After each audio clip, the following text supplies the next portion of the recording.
Hello, welcome back to another episode from Life for Living Well.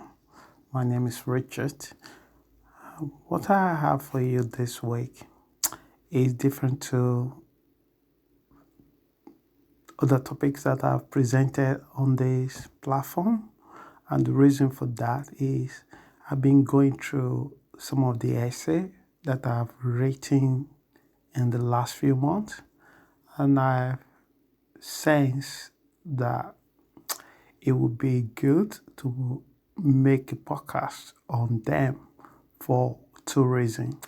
One, it came out from asking so many questions and then getting the answer to those questions through the meditation and through the observation. I hope that everyone listening to this podcast today are doing well, and I hope you can get one or two things from it.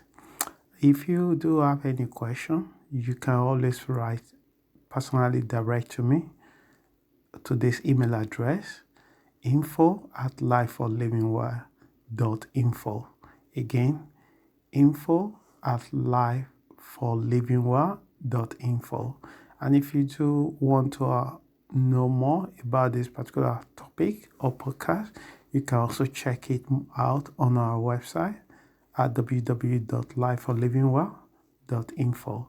Once again, my name is Richard, and the topic I have for you today is what I call power of the decluttering. Power of decluttering. And this particular essay was written in sometime in January 2020 this year. How do I start? But let's just start from somewhere. I regularly declutter my own apartment, and something that I make an habit to do regularly.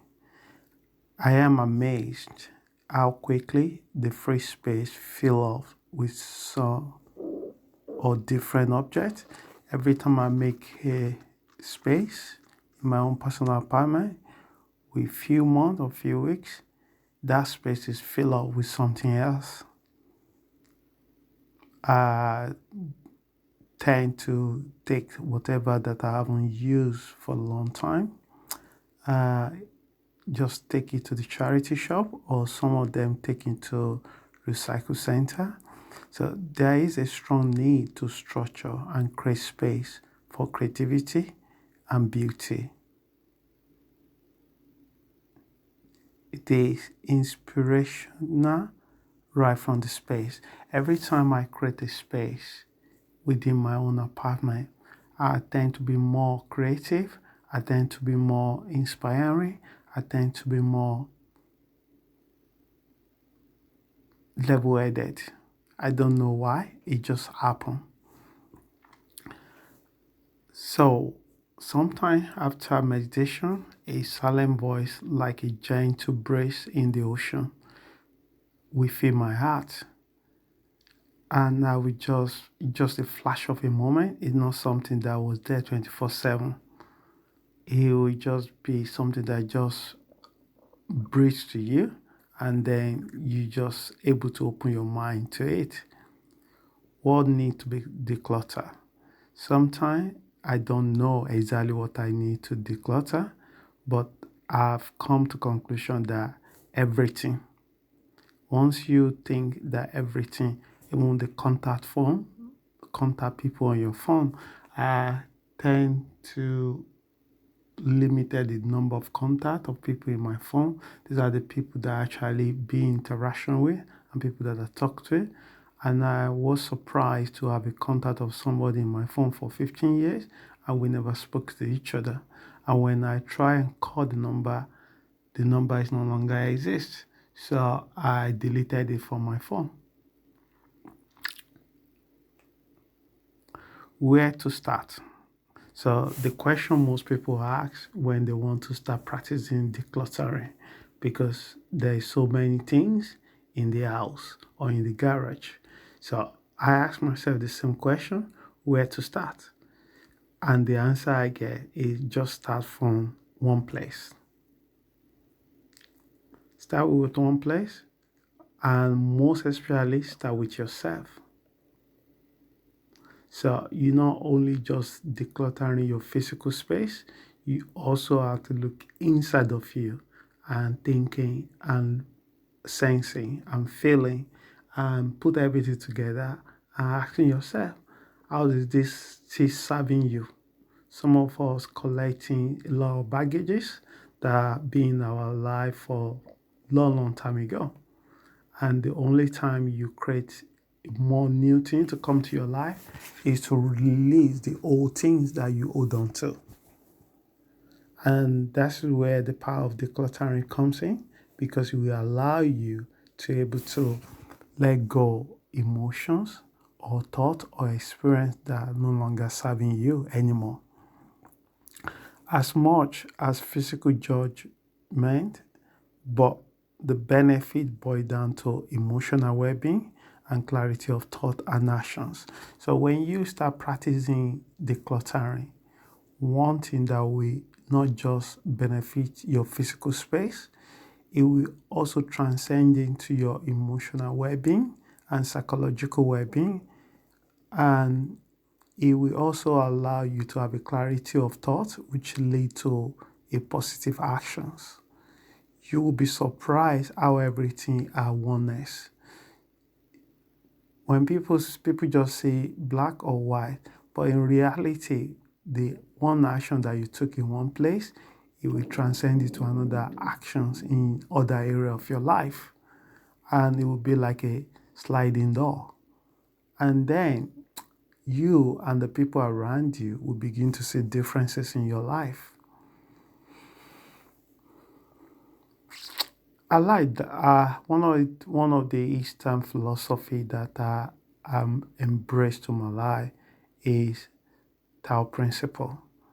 That's simplicity, patience, and compassion.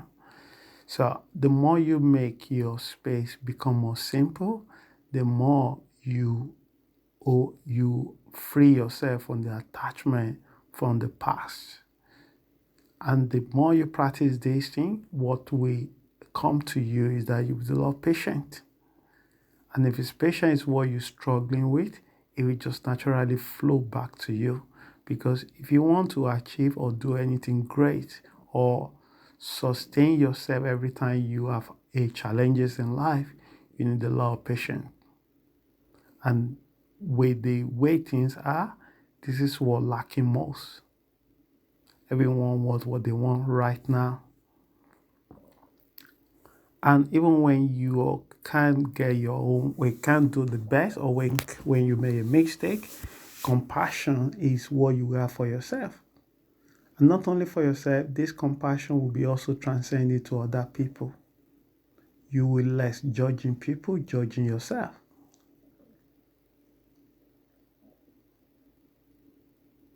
So the question I will ask you, if you actually listen to me right now, is what emotion has no benefit to you right now, but hold on to it?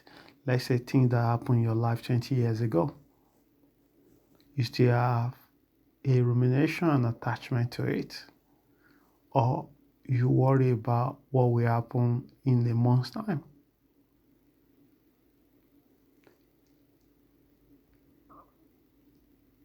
Why holding on to it? Because of the past of value put to it, because of your thought process. Your emotion is not something that just sudden to you, it's the habit of thought. If you change what you think himself will change. When you lost in thought, you automatically create emotions that affect and become your own feelings to it. So this is where decluttering we have a enormous benefit to you directly, because you no longer hold on or fill your space with things that are no longer serving you. You create a space. From my personal experience, every time I create a space, even in the friendships, If I find myself or someone jump into my group of friendship or friendship that I have that doesn't support my well-being, I know how to disengage myself. And the more I create the space, the more high quality friends, high quality people come to my life. And I've been doing this for long, long years. And it's been really been beneficiary personally, emotionally, mentally, psychologically to my own personal life. And I know this thing work. And that's why I wanted to share it with you. You might not consider it, but give it a try. Start decluttering. Start from somewhere in your own physical space and see what happens.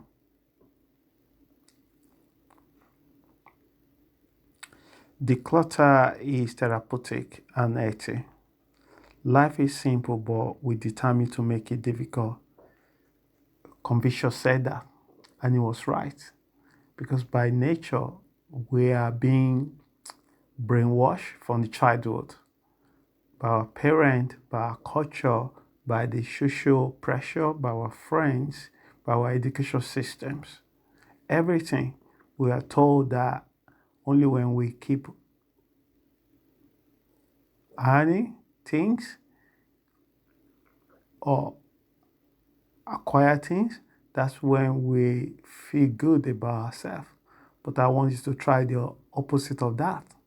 I want to try do it for set a week challenge, a month challenge for yourself, and look at the things that you no longer use or you haven't even used for years, but you still keep it in the house just to fill the space. Do you really need 20 jackets? Do you really need 40 shoes? How many of those things you actually wear? But I'm not saying that you should just go and throw your things away. I'm saying that what are the things that acquire a lot of space in your physical area right now that you have not been using?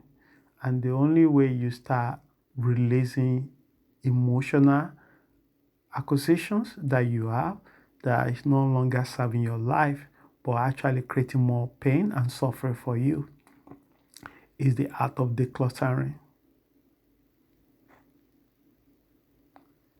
So I encourage you to schedule time for declutter, starting from somewhere in your physical space. Personally, I always start from my study rooms. Every time I create a space to it, I was surprised how much things fill up to it. It was constant process and practicing. And that also allowed me to go inward and check my own thoughts, my own feelings. So I hope this particular podcast helps someone.